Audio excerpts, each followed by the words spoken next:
ভোরের দিকে 2 ঘন্টা তুমুল বৃষ্টি হয়েছে। সেই বৃষ্টির ফলাফল হচ্ছে আমার বাড়ির সামনে বন্যা এসে গেছে। দেখে কিন্তু বন্যার চেয়ে কিছু কম মনে হচ্ছে না, তাই না? নমস্কার, আমি রিঙ্কু। কেমন আছেন আপনারা সবাই? আশা করছি আপনারা সবাই ভালো আছেন। আপনাদের ভালোবাসায় আমার পরিবারও সবাই খুব ভালো আছে। আরএস ফ্যামিলি সুন্দর আরও একটি ব্লগে আপনাদের সকলকে অনেক অনেক স্বাগত আর ভালোবাসা জানিয়ে আজকে ঠিক এই সকালবেলা থেকেই ব্লগটি শুরু করলাম, আপনাদেরকে সাথে নিয়ে, আপনাদেরকে পাশে নিয়ে। আশা করছি প্রতিদিনের মতো আজকের ব্লগটিও আপনাদের ভালো লাগবে। চলুন তাহলে সাথে থাকুন, পাশে থাকুন, ব্লগটি দেখতে থাকুন।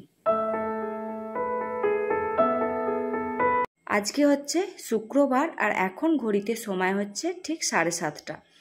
সকালবেলায় মোটামুটি কিছু বাসি কাজকর্ম কমপ্লিট করে নিয়ে এই যে আনাজ কাটতে বসে পড়লাম। পিছন দিকের গেটটা দিয়ে বেশ মিষ্টি মিষ্টি ঠান্ডা ঠান্ডা ফুরফুরে হাওয়া আসছে, সেই জন্য এই পিছনের দিকের গেটটা খুলে সামনেটাতে সবজি কাটতে বসে পড়লাম। কালকে বাজার থেকে হাজব্যান্ড এই পুঁইশাকগুলো নিয়ে এসেছিল। সত্যি কথা বলতে পুঁইশাকগুলো দেখেই যেন জিভে জল আসছে। মনে হচ্ছে সবজি রান্না কি করব, কাঁচাই পাতাগুলো খেয়ে নিই, এত ভালো লাগছে। এমনিতে সবুজ রঙটা সত্যি কথা বলতে চট করে পছন্দ কিন্তু আসে না, তবে এই গাছপাতা, ঘাস, এই সমস্ত জিনিসগুলো কিন্তু আবার সবুজ রঙটা দেখলে ভীষণই ভালো লাগে, তাই না? সেরকম এই শাকগুলোকে দেখে যেন এত লোভনীয় শাকগুলো, দেখুন আপনাদেরকে সামনে থেকে দেখাচ্ছি, দেখেই সত্যি কথা বলতে অটোমেটিক্যালি মনে হচ্ছে রান্নার আগেই পাতাগুলো চিবিয়ে খেয়ে নিই। তো যাই হোক, মোটামুটি এই কচি কচি শাকগুলো এবারে সুন্দর করে কেটে নিলাম। তারপরেতে ডাঁটাগুলো আর একটুখানি আলু দেব, সেগুলোকে আলাদাভাবে কেটে নিয়েছি। আর একটুখানি আলু, পটল আর পেঁয়াজ কেটে নিয়েছি, আর তার সাথে রেখে দিয়েছি গোটা গোটা টমেটো। আজকে রান্নাতে ওই তো পুঁইশাক ঘন্ট হবে, আর হবে একটু পটল চিংড়ি। আর তারপরেতে পটলগুলো ছাড়িয়ে বন্ধুরা খোসাগুলো কিন্তু ফেলে দিইনি। ওই যে পুঁইশাক ঘন্টটা করব, ওর মধ্যে কিন্তু পটল খোসাগুলোকে দিয়ে দেব। তো এখন মোটামুটি শাক আর আনাজ যেগুলো কেটেছি সেগুলোকে সুন্দর করে ধুইয়ে জল ঝরাতে দিয়ে দেব। তারপরে কিন্তু আমি চলে যাব একদম সোজা স্নানে। তার কারণ কালকে কাঁচা ধোয়া হয়নি। আজ কাঁচা ধোয়া হয়নি বলতে আমার শ্বেতামা কালকে পরে স্নান করতে গিয়ে যেই সমস্ত জামা প্যান্টগুলো চেয়ারের উপর রেখেছিলাম যে আজকে কাচবো বলে, সেগুলোকে না ভিজিয়ে দিয়েছিল। তো সেই জন্য আজকে না কাচলে কিন্তু একদমই হবে না, জিনিসগুলো কিন্তু পচে যাবে বা গন্ধ এমন হবে যে টেকা যাবে না। তো সেই জন্য সকালবেলায় আগে সবার প্রথমে ওই তো আনাজগুলো কেটে নিয়ে জামা কাপড়গুলো ভিজিয়ে ধুয়ে নেব। আর আমি বাথরুমে ঢুকলেই আমার শ্বেতামা আমার সাথে সাথে ঢুকবেই। তো ও বলে আমিও স্নান করব। আর বন্ধুরা এখন ঘড়িতে সময় হচ্ছে সকাল 8টা। ও এই সময়তে আমি স্নান করছি বলে ও বলছে স্নান করব। তো যাই হোক, মোটামুটি সমানে আমার সাথে তাল দিয়ে কিন্তু ওর এই জলেতে লেগে রয়েছে। আর বেশি কিছু কিন্তু কাচাকুচি করব না, ওই যে কটাকে জলে ভিজিয়ে দিয়েছিল সে কটাকেই এখন কেচে নিচ্ছি। আর বেশি কাচলে শুকাবই বা কোথায়? সকাল থেকে কিন্তু আবারও দেখলাম ঝিরিঝিরি করে বৃষ্টি নেমেছে। মোটামুটি বাইরের ওয়েদারটা একদমই খারাপ, সেই জন্য ভরসা করে আর বেশি কিছু কাচলাম না। ওই মোটামুটি যতটুকু ভিজিয়ে দিয়েছিলাম ততটুকু স্নান করে কেচে নিয়েছি। আর এখন পুজো করার তো ঝামেলা নেই, বেশ মোটামুটি 3 দিন হয়ে গেল আজকে আমি পুজো দিচ্ছি না। তো সেই জন্য পুজো দেওয়ার ঝামেলা নেই বলে সকালবেলা স্নানটা সেরে নিয়ে একটুখানি ওই নিজেকে নিজে পরিপাটি হয়ে চলে আসলাম ছাদে কাপড় জামাগুলো মিলে দিতে। আর আপনাদের সাথে এই টাইম ফুলের গাছগুলোকে একটুখানি শেয়ার করব। এখন ঘড়িতে সময় হয়েছে ওই হয়তো 9:15 মতো বাজবে। আর ফুলগুলো কেমন ফুটেছে, দেখতে কি ভালো লাগছে দেখুন।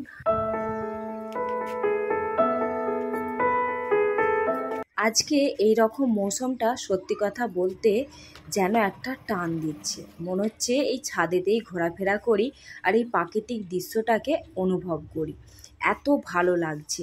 চলুন এবার আপনাদেরকে গাছগুলো দেখাই, গাছগুলো কেমন সবুজ আর ফুলে ফুলে ভরা, দেখুন এত ভালো লাগছে। আর সাথে দেখুন বৃষ্টির জলও কিন্তু কোথাও কোথাও জমে রয়েছে, জলগুলোকে ফেলছি না, জলগুলো থাকুক।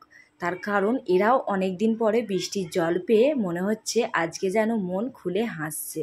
সত্যি কথা বলতে গাছে মানে ছাদে এলে আমি কিন্তু গাছেদের সঙ্গে বেশ অনেকক্ষণ বকবক করি নিজের মনে। যেমন ধরুন এখন ওদেরকে আমি বলছি কি আজকে মনটা তো খুশি, আজকে তো তোমরা বৃষ্টির জল পেয়েছো, আজকে তো আর আমার হাতে জল নিতে হচ্ছে না, তোমরা ভগবানের কাছ থেকে অটোমেটিক জল পেয়েছো, তোমরা আজকে সেই জন্যেই এত খুশি। এরকম ধরনের মোটামুটি পাগলের মতো বকতে থাকি। তো যাই হোক, এই হলো ছাদের গাছগুলো আর সুন্দর ফুলগুলো। তো এরপরে কিন্তু সোজা চলে আসলাম নিচেতে এসে মোটামুটি বেডটাকে একটুখানি গুছিয়ে নিচ্ছি। আর বাইরের বেডটাই এখন গুছিয়ে নিচ্ছি, তার কারণ ভোরের দিকে ছাদ থেকে উঠে এসে দুই মেয়ে শুয়েছিল এই বিছানাটায়, আর আমাতে আর হাজব্যান্ডে দুজনে মিলে নিচেতে শুয়ে পড়েছিলাম। নিচে ঠান্ডা ঠান্ডা এত ভালো লাগছিল টাইলসগুলো, সেই জন্য ওইখানেই শুয়ে পড়েছিলাম। তবে কিন্তু এবারে চলে যাব সোজা রান্না বান্নার দিকে। ওই এখন একটুখানি বেডটা মানে পরিষ্কার করে নিচ্ছি, আর সাথে টাইলসগুলোকে একটুখানি এই হ্যান্ড ডাস্টারটা দিয়ে ঝেড়ে নিলাম। ধুলো সেরকম হয়নি, তবুই একটুখানি হালকা হাতে ডাস্টিং করে নিলাম। দিয়ে বেডের এই মানে বেড কভারটাকে চেঞ্জ করছি না, এখন দেখলাম বেশ ভালোই আছে বেড কভারটা, সেরকম নোংরা হয়নি। তারপরে কালারফুল, সেই জন্য কিন্তু বেশ ভালোও লাগছে। সেই জন্য আজকে এটাকে ছেড়ে দিলাম, কালকে যদি সময় হয় তখন না হয় চেঞ্জ করে দেব। এবারে একটুখানি সুন্দর করে মানে টান টান করে বিছানাটাকে গুছিয়ে নিয়ে ঝাড়ুটা দিয়ে ঝেড়ে দিলাম। তারপরেতে এই তো জায়গার জিনিসগুলো আবার জায়গায় সুন্দর করে লাগিয়ে রেখে দিচ্ছি। আর আজকে পিলোগুলোকে এইভাবে রাখলাম, দেখতে কিন্তু সত্যি কথা বলতে একটা অন্যরকম লুক লাগছে, দূর থেকে দেখে মনে হচ্ছে যেন সোফা সাজানো রয়েছে। তো তারপরে সোজা চলে আসলাম, একটুখানি চা বানিয়ে নিলাম। আর এখন ঘড়িতে সময় হয়েছে ওই 10টা, আর আজকে এই পাগলের মতো 10টার সময়তে চা খাচ্ছি। তার কারণ আজকে হাজব্যান্ডও আছে বাড়িতে, এই এত বৃষ্টির কারণে আর ডিউটি যাচ্ছে না, তো সেই জন্যই মোটামুটি এখনই চাটা নিয়ে একটুখানি চা খেয়ে নেব। আর মেয়েরা ওইদিকে ফোন দেখছে, আর ততক্ষণে এই তো মোটামুটি চাটা খেয়ে নিয়ে এবারে চলে আসলাম রান্না বান্নার দিকে। ওইদিকে কিন্তু চাটা যখন খেতে বসেছিলাম তখনই ভাত বসিয়ে দিয়েছিলাম, আর ভাতটা প্রায় হয়েই এসছে। ততক্ষণে এইদিকে শাকটাকে বসিয়ে দেব। আর এই তো শাকেতে মোটামুটি জল ঝরলেও একটু আধটু জল তো রয়েই যায়, তেলে দেওয়ার সাথে সাথে এমন ছিটে ফোঁটা চারদিকে ফুটে ওঠে। তো মোটামুটি একটুখানি হালকা হাতে ভেজে নিয়ে নুন হলুদ লঙ্কা যেমন পরিমাণ মতো দিই সেরাম দিয়ে একটু নাড়াচাড়া করে এবার একটু ঢাকা দিয়ে দেব। পরে শাকটা দিয়ে দেব মোটামুটি ওই 70% মতো কুক হয়ে গেলে। আর এইদিকে ভাতটাও হয়ে গেছে, ভাতের ফ্যানটাও ঝরিয়ে নিচ্ছি। সত্যি কথা বলতে এই রান্নার সময়তে না সবচেয়ে মানে রিস্কের কাজ লাগে এই ভাতের ফ্যান ঝরানোটা, প্রচণ্ড পরিমাণে ভয় লাগে। তো ওইদিকে ভাতের ফ্যানটা ঝরিয়ে দিলাম, তার মধ্যে কিন্তু এই দিকে দেখলাম শাকের মানে যে ডাঁটা আর আলুগুলো দিয়েছিলাম সেগুলো সিদ্ধ হয়ে গেছে। এরপরে কিন্তু শাকটাকে দিয়ে আবারও ঢাকা দিয়ে দেব। এখন দেখা যাচ্ছে পুরো এক কড়াই ভর্তি শাক, কিন্তু কিছুক্ষণ পরেই এই শাকটা একটুখানি হয়ে যাবে। আবার দেখবেন যখন মানে আমাদের কোনো প্রিয় জিনিস বা পছন্দের জিনিস সেটাকে খাবার পাতে যদি একটুখানি পাওয়া যায় না, তখন কিন্তু সত্যি কথা বলতে মনটা প্রচণ্ড খারাপ লাগে। তো যাই হোক, কিছু করার নেই, অল্পই ছিল। আবার পাতাগুলো তো মানে পুঁই শাক আর পালং শাক এইসবের পাতা কিন্তু দিলে কমে এইটুখানি হয়ে যায়। তারপরে এই দিকে তো কড়াই বসিয়ে দিয়েছিলাম, এইদিকে এখানে চিংড়ি মাছগুলোকে ভেজে নিলাম। আর অল্প একটুই চিংড়ি মাছ ছিল, তো মোটামুটি যেটুকু ছিল সেটুকুকে দিয়েই ওই পটলটা দিয়ে বানিয়ে নেব, মানে ওই আলু পটল আর এই চিংড়ি মাছ দিয়ে একটা সবজি বানিয়ে নেব। চিংড়ি মাছগুলোকে ভেজে নিয়ে ওই কড়াতেই দিয়ে দিলাম জিরে আর 5 ফোড়ন দিয়ে মোটামুটি আলু পটল পেঁয়াজ আজকে একসাথেই কেটে রেখেছিলাম, আলাদা করে আর ভাজা ভাজা করে করলাম না। একসাথে দিয়ে তেলের ওপরে বেশ অনেকক্ষণ নাড়াচাড়া করে হালকা লাল লাল করে ভাজা হয়ে যেতে তারপরেতে এইখানে টমেটোটাকে এরকমভাবেই কেটেছি, লম্বা লম্বা করে যেমন আলু পটল কেটেছি ঠিক সেই রকমই। এরকমভাবে টমেটোটাকে কেটে এতে দিয়ে এবারে একটু ভালো করে নাড়াচাড়া করে নেব, ওই মোটামুটি একটু ভাজা ভাজা হওয়া পর্যন্ত। তারপরে এতে দিয়ে দিলাম লঙ্কা গুঁড়ো, ধনে গুঁড়ো, হলুদ গুঁড়ো আর নুন পরিমাণ মতো দিয়ে ভালো করে নাড়াচাড়া করে একটু কষিয়ে নেব। বেশ ভালোভাবে কষিয়ে নেওয়ার পরে জল দিয়ে 80% মতো ফুটিয়ে নিয়ে তারপরে চিংড়ি মাছগুলোকে দিয়ে 20% মতো ফুটিয়ে নেব, তাহলেই কিন্তু রান্নাটা কমপ্লিট হয়ে যাবে। এখন কিন্তু ঘড়িতে সময় হয়েছে ঠিক 1টা।